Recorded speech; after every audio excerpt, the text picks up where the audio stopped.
ನಮ್ಮ ಬಿಜಾಪುರದಲ್ಲಿ ಹಂಗೆ ಇತ್ತು. ಇಬ್ರು ಹಿಂದೂಗಳಿದ್ರೆ ಒಬ್ಬ ಮುಸ್ಲಿಂ ಪಕ್ಕ ಅನ್ನುವಂಥ ವಾತಾವರಣ ಇತ್ತು. ಈಗ 2 ಚುನಾವಣೆಯಲ್ಲಿ ನಮ್ಮ ವಿರುದ್ಧ ನಿಲ್ಲೋರು ಇಬ್ರು ಹಿಂದೂಗಳೇ.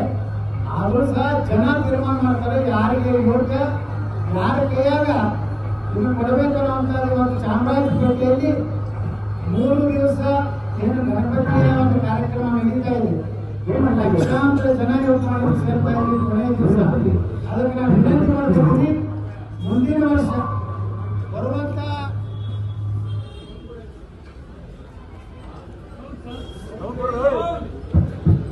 ಮುಂದಿನ ವರ್ಷದಿಂದ ಕೊನೆಗೆ 2028 ಇದೀಗ ಮೈದಾನ ಸ್ವಯಂ ಘೋಷಿಸಿದೆ. ಅಲ್ಲಿ ನಾವು ಗಣಪತಿ ಕೂರಿಸುವಂತ ಒಂದು ಸರ್ಕಾರ ರಾಜ್ಯದಲ್ಲಿ ಬರಬೇಕೇಳಿ ಆ ಗಣೇಶನಲ್ಲಿ ನಾನು ಪ್ರಾರ್ಥನೆ ಮಾಡುತ್ತೀನಿ.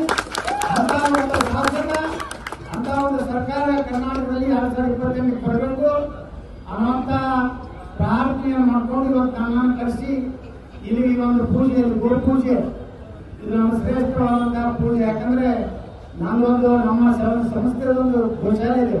ಸುಮಾರು 1000 ಆಕಳುಗಳಿದ್ದಾವೆ ನಮ್ಮಲ್ಲಿ.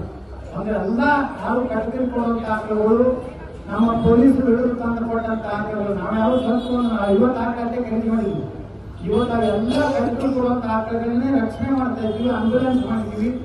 ಎಲ್ಲೇ ಒಂದು ಗೋವಿಗೆ ಕಾಲು ಮುಗಿದ್ರೆ, ಟ್ರಕ್ ಹಾಕಿದ್ರೆ ಅವತ್ತನ್ನೆಲ್ಲ ತಂದು ಟ್ರೀಟ್ಮೆಂಟ್ ಕೊಟ್ಟು ಅವತ್ತಕ್ಕೆ ತಯಾರು ಮಾಡಿದ್ವಿ. ಇನ್ನ ಪ್ರತಿ 2 ದಿವಸಕ್ಕೆ ಒಂದು ಕರು ಜನನ ಆಗ್ತದೆ ನಮ್ಮ ಗೋಶಾಲೆ.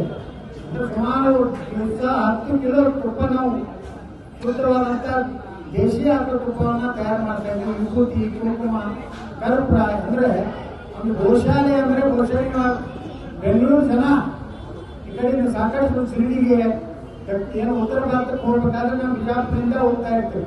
ಬಿಜಾಪುರ ನಗರದಿಂದ 12 ಕಿಲೋಮೀಟರ್ ಮೇಲೆ ನಮ್ಮ ಶ್ರೀ ರಾಮಗೌಡ ಪಾಟೀಲ್ ಗೋ ರಕ್ಷಾ ಕೇಂದ್ರ ಇದೆ. ದಯವಿಟ್ಟು ಬನ್ನಿ. ಬಹಳಷ್ಟು ಜನ ಬೈಕ್ ಮೇಲೆ ಹೋಗೋರು, ನಮ್ಮ ಸಾಹೇಬರು ಸಹಿತ ಅವರು ICP ಬೆಳಗಾವಿ ಇದ್ದಾಗ ಅವ್ರು ಸೈಕಲ್ ಮೇಲೆ ಒಂದು ಪ್ರವಾಸ ಹಾಕೊಂಡಿರ್ಬೋದು ಸರ್, ಬಿದರ್ನಿಂದ ಕಾಣ್ತದೆ. ಅವಾಗಿದ್ದಾಗ ನಮ್ಮ ಗೋಶಾಲೆಯಲ್ಲಿ ಒಂದು ದಿವಸ ವಾಸ್ತವ್ಯ ಮಾಡಿ ಅಲ್ಲಿಂದ ಮುಂದೆ ಪ್ರಯಾಣ ಮಾಡಿದ್ರು. ಈ ರೀತಿ ಒಂದು ನೋಡುವಂತ ಒಂದು ಗೋಶಾಲೆ ಇದೆ. ನಾವೆಲ್ಲ ಬಿಜಾಪುರ ಕಡೆ ಬಂದಾಗ ನಮ್ಮ ಗೋಶಾಲೆಗಳು ತಾವು ಬರಬೇಕಂತ ಕೇಳ್ಕೊಂಡು ನಾನು 2 ಮಾತು ಕೊಡ್ತಾ ಇದ್ದೀನಿ.